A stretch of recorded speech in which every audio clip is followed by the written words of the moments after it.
First thing we're talking about is hydroboration. So in a hydroboration reaction, again, you have an alkene. If we label our alkenes carbons 1 and 2, we add an H and an OH to this alkene, and we make an anti-Markovnikov product. So the product we're going to get here is actually the H and the OH adding syn.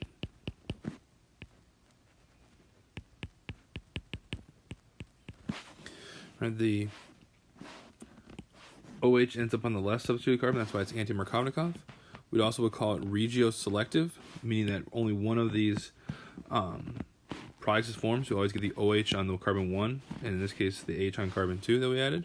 So it makes it regioselective. We're selecting for one region of the alkene.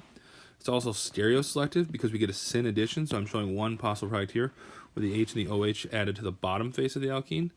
We also could have the opposite version where the H and the OH added to the top part of the alkene. It'd be drawn like this. And so in this case, we did not create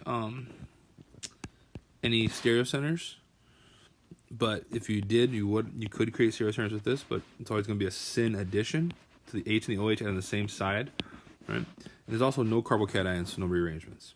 So don't worry about rearrangements off of this. So this is another example, show you another possible way how it works. Got less substituted carbon, that's where the boron ends up, and then in this step you don't need to worry about the mechanism here, but then the OH replaces the boron, which is different than if you're using H2SO4, the hydration ones we looked at before, because it actually goes through a carbocation, whereas this doesn't. It also gets a Markovnikov product, whereas this gets an anti-Markovnikov product. All right, so a different way to get different products. Here you can see BH3, H2O2 in step 2, you get the OH and less substituted carbon.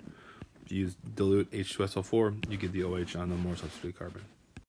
So what's happening with the mechanism here? So like I said, it's the stereochemistry is stereospecific. It adds syn. So here's your alkene. There's a top part and a bottom part. The boron could either add to the top or the bottom. And the boron always adds to the less substituted carbon because of sterics. Right, so you can see that you're forming enantiomers in this case. So boron is going to, either way, the boron is added in this carbon. The boron can either add from the top or it can add from the bottom. And then in the next step, you just replace the boron with an OH. Boron with an OH. Right, so you get both products.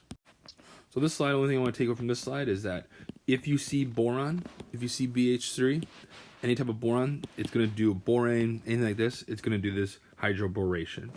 Also, just to help you remember, so you see boron, you're doing anti-Markovnikov hydroboration, and that boron is an electrophile because it has an empty p orbital, right? It does not have a full octet.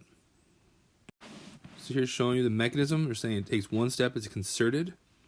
The boron is the electrophile, and the pi bond is the nucleophile. So the way I like to look at this, it all happens at once. And if you had the boron here with an H,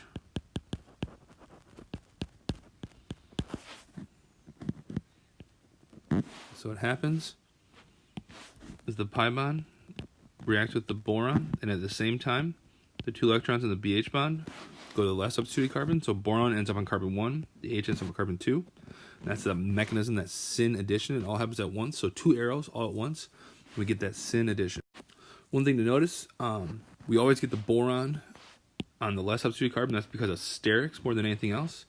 So we want the boron, which is maybe bigger, away from the other carbon. So the boron always ends up on the less substituted carbon.